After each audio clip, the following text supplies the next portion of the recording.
did Jesus celebrate polygamy? It's an interesting question from a listener named Amy. Hello, Pastor John. I know you have opposed polygamy on the podcast in episode 860, but I'm curious, if Jesus was so opposed to it, why did he use the parable of the 10 virgins in Matthew 25, verses 1 to 13? Why would Jesus use this parable if taking multiple wives was immoral? Pastor John, what would you say to Amy? Let's read the parable. Then the kingdom of heaven will be like 10 virgins who took their lamps and went to meet the bridegroom. 5 of them were foolish, 5 were wise. For when the foolish took their lamps, they took no oil with them, but the wise took flasks of oil with their lamps. As the bridegroom was delayed, they all became drowsy and slept. But at midnight there was a cry, "Here's the bridegroom, come out to meet him." Then all those virgins rose and trimmed their lamps, and the foolish said to the wise, "Give us some of your oil, for our lamps are going out." But the wise answered, saying, "Since there will not be enough for us and for you, go rather to the dealers and buy for yourselves." And while they were going to buy, the bridegroom came, and those who were ready went in with him to the marriage feast, and the door was shut. Afterward, the other virgins came also, saying, "Lord, Lord, open to us." But he answered, "Truly I say to you, I do not know you. Watch therefore." This is Jesus' application. "Watch therefore, for you know neither the day nor the hour," meaning the day nor the hour of the coming of the Son of Man. Now, Amy asks, if Jesus was opposed to polygamy, why did he use the parable of the 10 virgins? And I assume Amy asked this question because she thinks the 10 virgins are waiting to marry the bridegroom when he comes. And perhaps she's encouraged in that interpretation because another bride is never mentioned in the parable. The bride is never mentioned. But that assumption that Amy seems to be making is not necessary or even likely, as Amy herself seems to imply. First, because Jesus is clear on what he thinks marriage is. It's rooted in God's design with Adam and Eve in Genesis 2. And so he says in Matthew 19:4, "Have you not read," and he's referring back there to that Genesis passage, "have you not read that he who created them from the beginning made them male and female and said, therefore, one man shall leave his father and his mother and hold fast to his wife, and the two," not 10, "two shall become one flesh." So it's much more likely that we should see these 10 virgins as what we would call bridesmaids.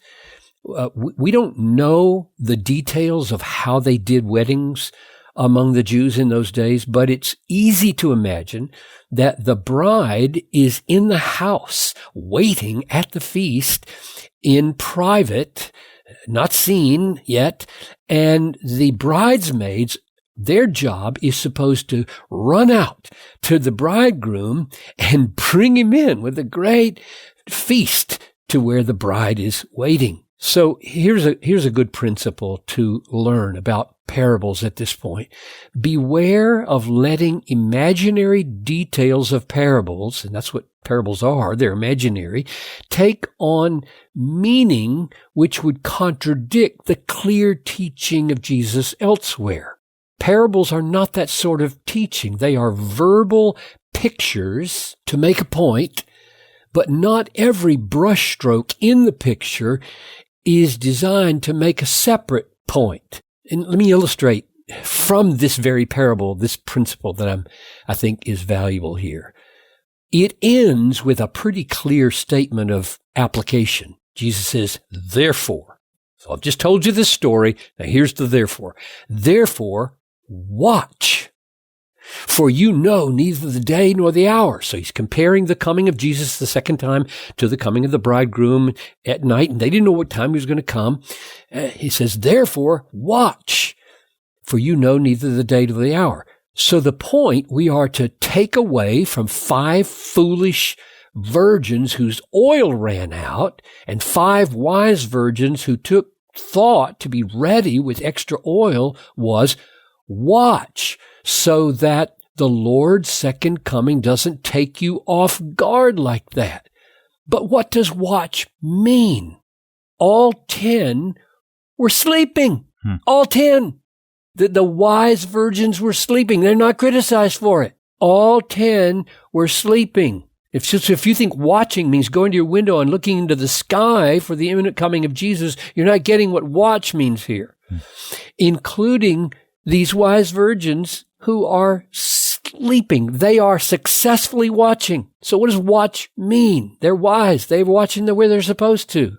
It doesn't mean stay up all night. No, it means stay awake to your calling. Stay awake to your duty. Stay awake to the vigilance you should have spiritually in your life. Watch doesn't mean don't sleep. It means don't fail to avail yourself of all the spiritual resources you will need to persevere in your calling and your duty till Jesus comes. So he finds you doing your duty, which means running out to meet him when he comes, having done your duty. So in the parable, the duty was honor the bridegroom with a great welcome and bring him into the celebration so that he can eat with his wife. It didn't matter if you slept, provided that you had all the resources you need to wake up and be there doing what you're supposed to do. So when it says at the end, watch, the watchfulness is spiritual life, vitality, readiness, vigilance, care. So the parable is not about polygamy or monogamy. It's not even about marriage. It's about what it means to live in the light of the second coming with spiritual wakefulness and vitality, always ready to be found doing what our duty is when he comes. Great takeaway on eschatological wakefulness. Thank you, Pastor John. So good. And we did, in fact, talk about polygamy in a past episode, in episode 860, number 860, which is titled, May I Have Two Wives? 6 Vetoes. That's the title. And that's one of our 1,300, over now 1,300 total episodes to date. Thank you for your interest and questions over the past 6 years. You can search all those episodes and read full transcripts that are online at home at desiringgod.org/Ask Pastor John. Speaking of follow-up questions, our episode on fantasy sports gambling recently brought in a few of those questions as well. Specifically, isn't educated sports gambling as virtuous as playing the stock market? We'll talk financial risk-taking when we return on Monday. I'm Tony Reinke. Thanks for listening and have a great weekend.